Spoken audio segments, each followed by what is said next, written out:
Always Greater Love. This is an etude based on There Is No Greater Love by Isham Jones, and one of my favorite standards. It just has a really cool direction to it harmonically. It has elements of blues, a lot of dominant seventh chords, and it's pretty easy to play over, but yet can present some interesting challenges. So what we're going to do is tap into some of our concepts to learn how to deal with some of these. So this is in the key of B flat. We're going to start right off in this particular neighborhood of B flat using our E shape, and then we're going to kind of outline the other changes, more or less staying in that same neighborhood or using that same shape in the same one or two neighborhoods. So if you take a look at the first 8 bars of this song, it's pretty much just hanging out with chord tones. You know, what's bringing this to life is thematic material, motivic development, repeating ideas, and then of course utilizing rhythms both on and off the beat through anticipation and delayed attack.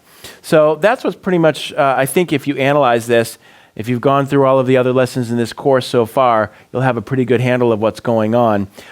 Even as we lead up into measures 7 and 8, still pretty much sticking to chord tones, a couple of neighbor tones here and there just to give it a little, little color, but that's pretty much it. As we move into the next A section, starting with measure 9, now we're creating a little bit more chromatic activity through the use of embellishments through neighbor tones. So if we take a quick peek at measure 9 there, it's still a B flat 6 chord, but we're starting on the 3rd and then immediately jumping into some neighbor tones.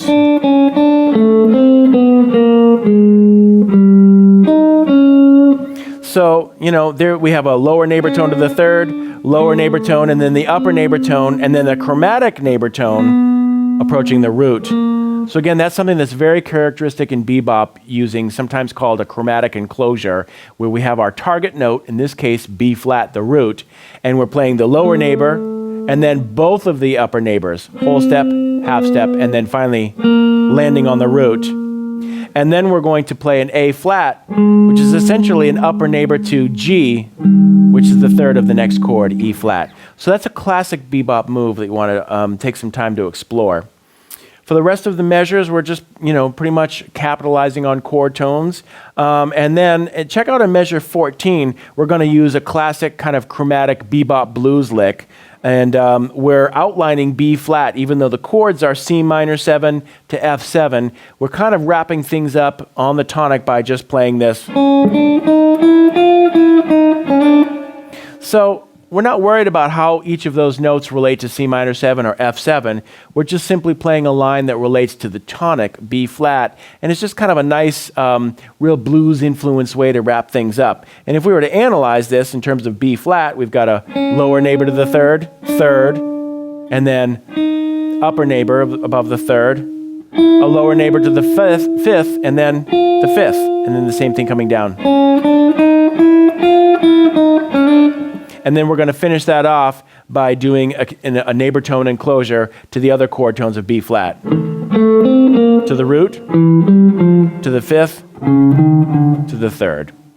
Then we're going to continue that rhythmic idea and add some continuity into the bridge by just kind of not abandoning that idea, but just sticking with it and then creating some music with it. So we have this whole idea leading up to measure 17 and 16, we have this. And then we're just kind of pass the baton into the bridge and keep it going. And then we'll kind of stick with that same basic idea for the next phrase. So there's another illustration of keeping the same seed of an idea, but just elaborating on it with different rhythms and different chord tones that are available. Then in 21, we're going to depart by, adding in a little more density here with a triplet rhythm and eighth notes and a really, an extremely chromatic run here. So we have this kind of a thing. There's a lot of chromaticism, but it actually works because we're playing the notes in the right place. So if we just look at the first notes over the A minor 7 flat 5 chord in measure 21, we're just starting off by outlining chord tones. Those are just the notes of A minor 7 flat 5 right there. Then we have a lower neighbor, and then we're going to really nail that 3rd right on beat 3. So that's a strong beat. So we're approaching that chromatically. which is really going to outline the sound of D7, and then we'll just kind of fall down chromatically from there, approaching the D, which is the fifth of the next chord, G minor 7. And then the rest of that is continuing this idea of neighbor tone enclosure around those chord tones. All right, as we move into the last A section, starting in measure 25, now this is the first time in our etudes that we're incorporating some of these chord substitution ideas. So taking a look at B flat 6 in measure 25, we're creating a line, as you probably recognize, this is coming out of the D minor 7 pattern. And as we explored earlier in the chord substitutions lessons, that D minor 7 is one of the subs that we can use over a major chord, B flat major in this case. So we're building a minor 7 arpeggio on the third. And that's exactly what's happening here. We're just playing the D minor 7 straight up. But when you play those notes over B flat, now it creates the sound of a B flat major 9. So there's a good example of using a substitution. We're going to continue that concept into the next measure over E flat 7.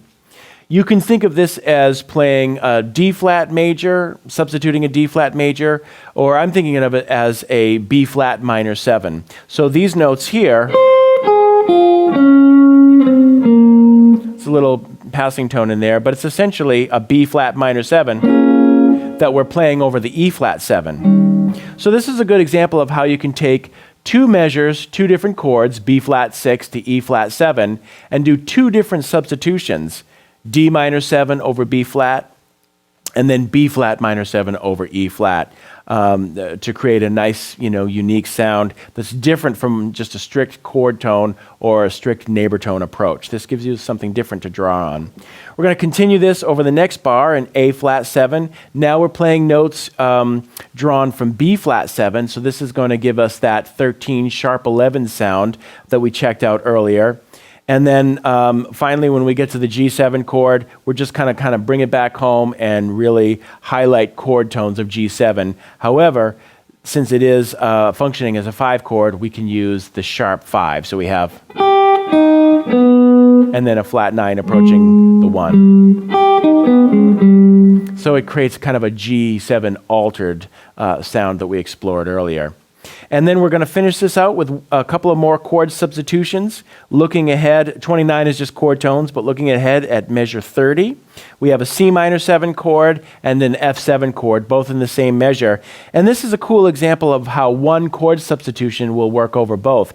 Anytime you have a 2-5, you can use a major 7 arpeggio that's, depending on how you look at it, built on the third of the 2 chord, the minor 7, or the flat 7 of the F7.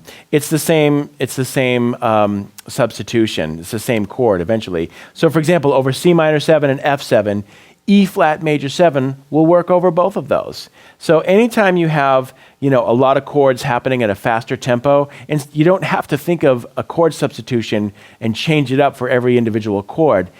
Sometimes, as in this case, you have one chord substitution that will fit both the 2 and the 5 chord.